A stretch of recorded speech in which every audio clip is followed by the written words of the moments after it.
Re-Zero, Side Story, Emilia Camp's Great Evaluation Meeting, Chapter 1.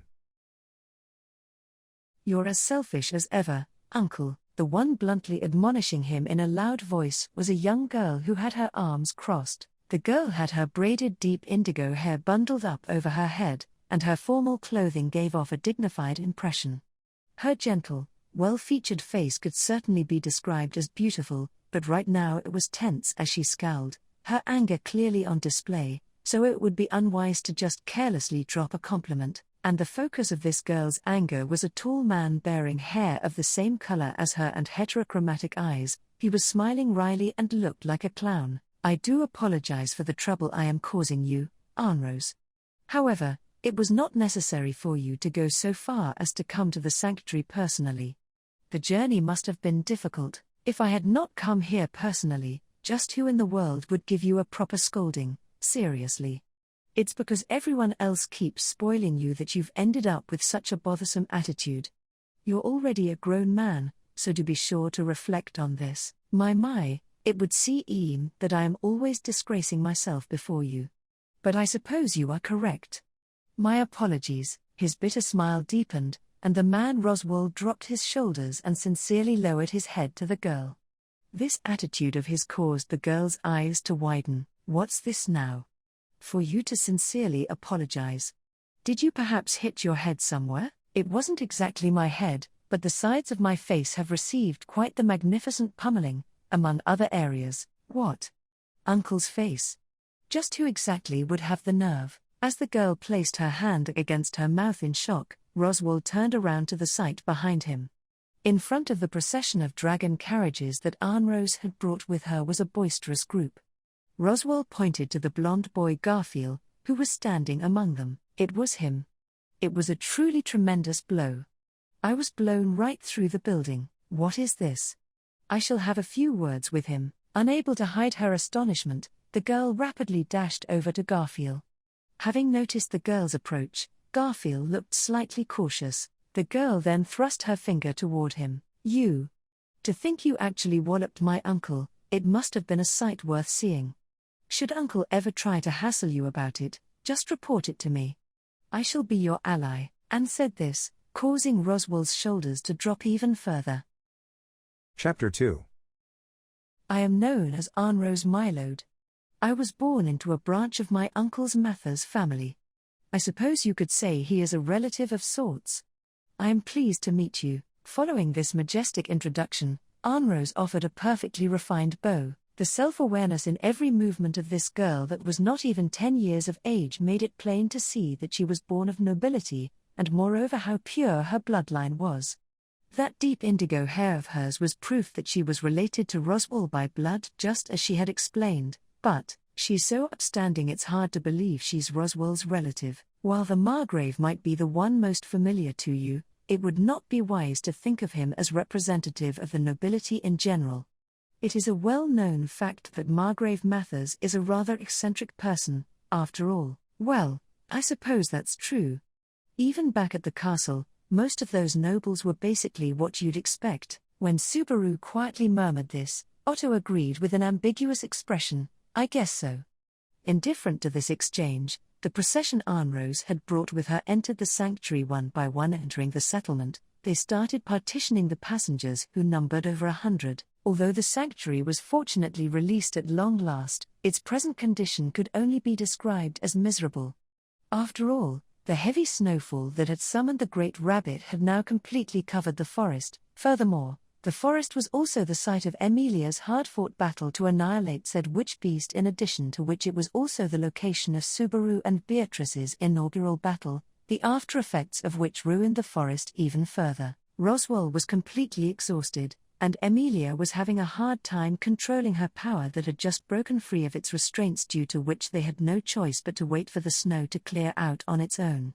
Consequently, the sanctuary was left in an out-of-season state of cold, and regardless of whether it was temporary or not, they wanted to leave as soon as possible. And right at that moment, showing up with immaculate timing was we, who had made preparations in advance under the master's orders. "Frightful, you?" With their conversation interrupted as if it was completely natural, Subaru and Otto both jumped simultaneously. Witnessing their surprise, a young, blue-haired man bowed slightly as he apologized. "That was rude of me." The young man's deep blue hair was tidy, and his face that gave off an impression of intelligence was adorned with a monocle over its left eye.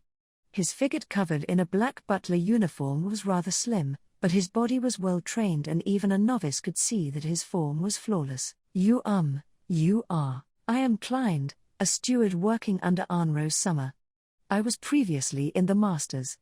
In Roswell L. Mather's employ, as a steward, obviously. Audacious, a steward. It seems to me that that's the highest position among butlers and maids and stuff. Yes, that is correct.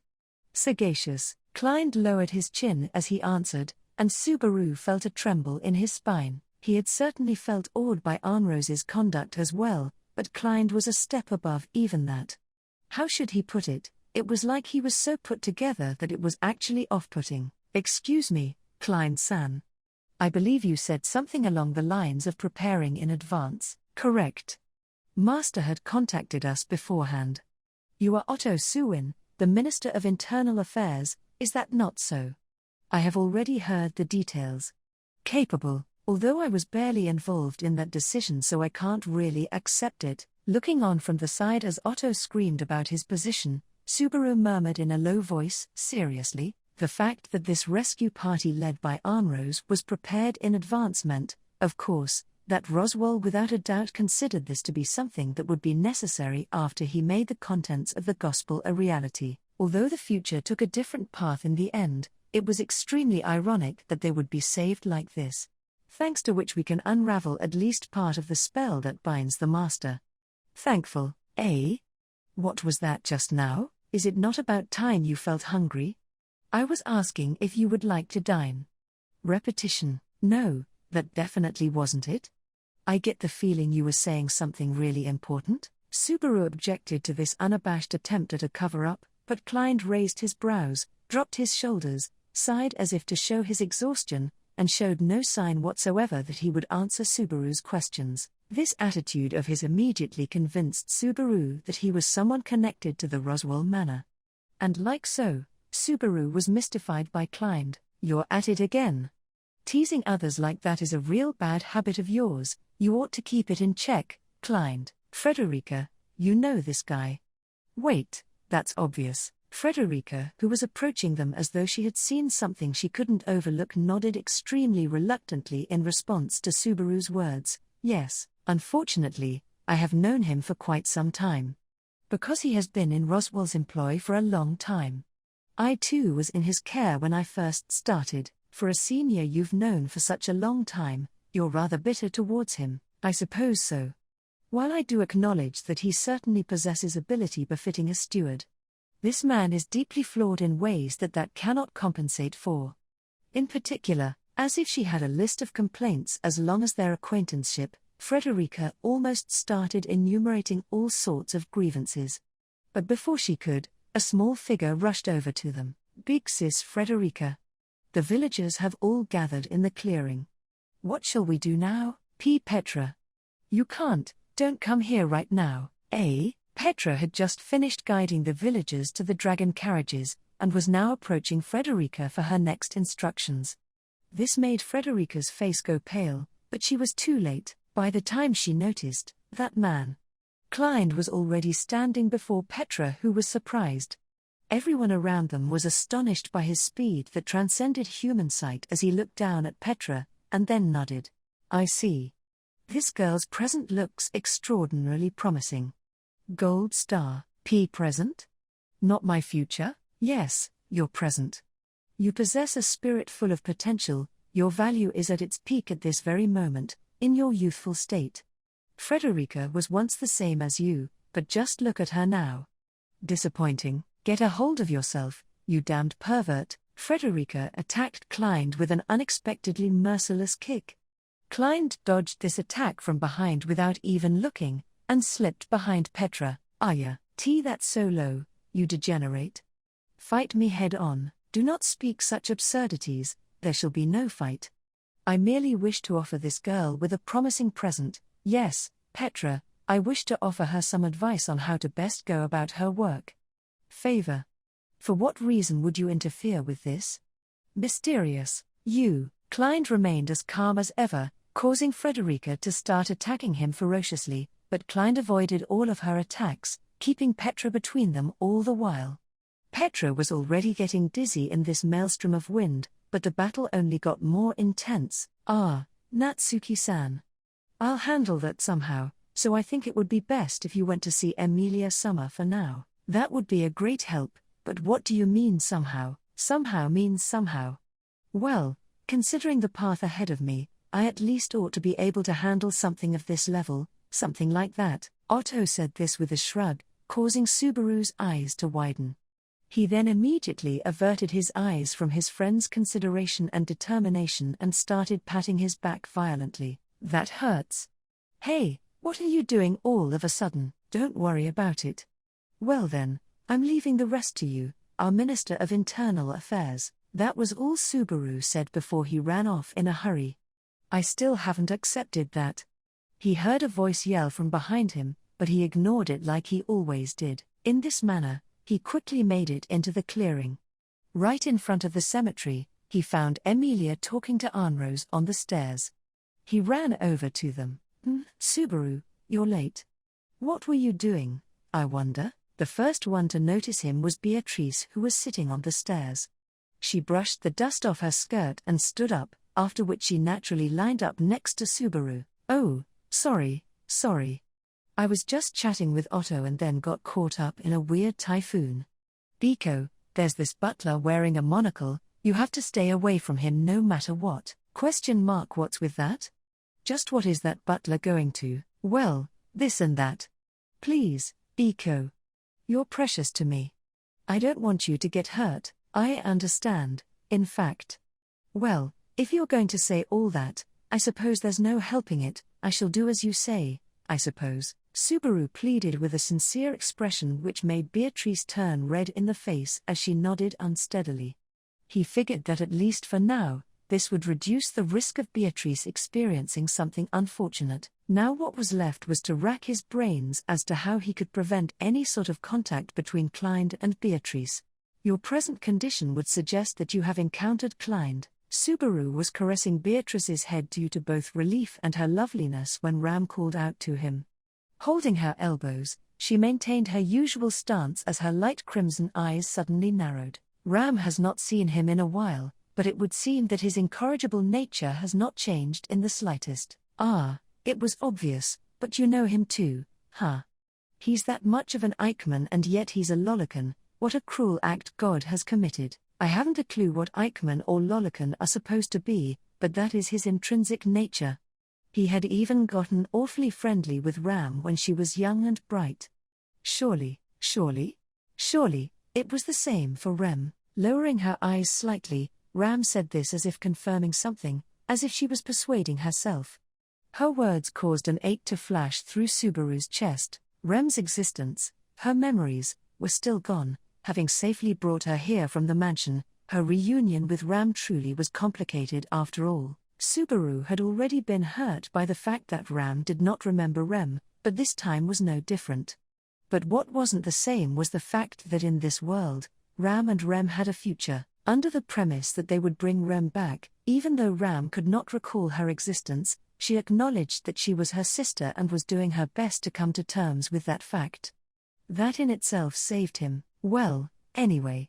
We'll have to coexist with Klein somehow, so we'll be counting on you for that part, big sister. I suppose so.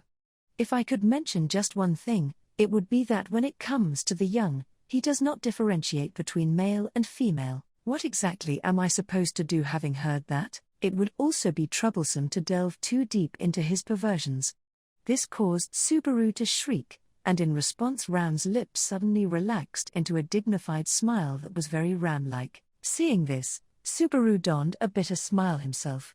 And then, hey, you there. Are you the Subaru Emily spoke of? Whoa there. Someone rushed towards Subaru rapidly, causing him to instinctively take a step backward.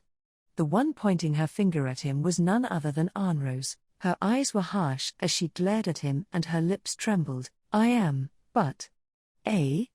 Why are you glaring at me with such hostility? The reason is completely obvious. You took advantage of the fact that Emily is so defenseless despite her cuteness to force a chew on her. Can you take responsibility for that? What? Anrose's accusatory interrogation momentarily left Subaru at a loss for words. Emilia then cut in on their quarrel with a flustered expression. Grabbing Anrose's small shoulder, she shook her head as her face reddened. Why, you're wrong, Anne. He didn't force me at all. He even told me to move if I didn't want it. I was the one who didn't move, so it was consensual. Wait, Emilia Tan. That way of putting it makes it sound strangely non-consensual. Also, Emily? What kind of relationship do you have with this kid? Emily is Emily, it is my pet name for her. Emilia and I refer to each other using pet names, that is the sort of close relationship we have. If you understand that, it's about time you got out of our way, you meddling insect. Her attitude as she waved her hand to shoo him away did not possess the slightest bit of the refinement of a young noble she had displayed earlier. There was only hostility towards a rival in love, and a declaration of war. Wait, isn't it strange for us to be rivals in love? Emilia Tan's the cutest girl in the world, you know, so, what about it? The two of us will raise the baby in her belly with love. So hurry up and get out of here, you homewrecker. I can't overlook what you just said. Did this brat dare say such a thing to Betty's contractor, I wonder? Perhaps I should go ahead and shut that mouth of yours right now. Will you use a chew, I wonder? You're being rather forward, Beatrice Summer. You're just complicating things, so just be quiet for a bit, Biko, big sister. Beatrice had gotten angry when Anrose insulted Subaru due to her misdirected hostility, and now Ram was stirring the pot too. Subaru was frantically trying to resolve the situation. Emilia's amethyst eyes widened as she watched all of this happen, and her lips suddenly relaxed into a smile. Her finger gently touched the magic crystal on her chest, where Puck was sleeping. This is really chaotic, but... Fufu, these are the people precious to me. Emilia's whisper was swallowed up by their noisy quarrel, and was not heard by anyone, but the magic crystal shone brightly for a moment, as if the one within was listening to his beloved daughter.